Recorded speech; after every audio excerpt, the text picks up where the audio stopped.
আসসালামু আলাইকুম প্রিয় বন্ধুরা।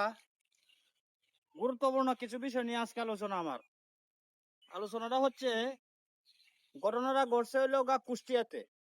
এক বেড়ার 3 বিঘা সম্পত্তি, এটার মধ্যে মনে করেন পেয়ারা শ্বাস করছে। ভুল ওষুধ দেওয়ার কারণে বেটার পুরা বাগানটাই একবারে ধ্বংস, গাছগুলা মরিয়া ফাত হয়ে গেছে একবারে। আর এক বেটার মুরগি 19,000 মারা গেছে। কে কারণে? ভুল ওষুধ দেওয়ার কারণে।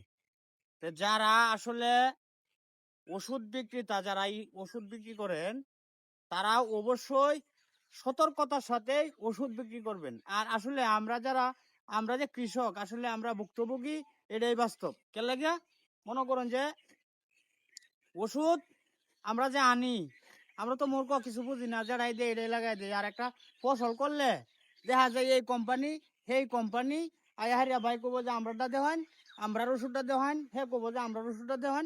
এই ব্যবস্থা মারা শুরু হয়েছে, বুঝছেন? আসলে আমরা আসলে যে কোন ওষুধ ব্যবহার করলে যেন আমরা ভালো ফসল পাই, এটাই আসলে আমরা বুঝি না।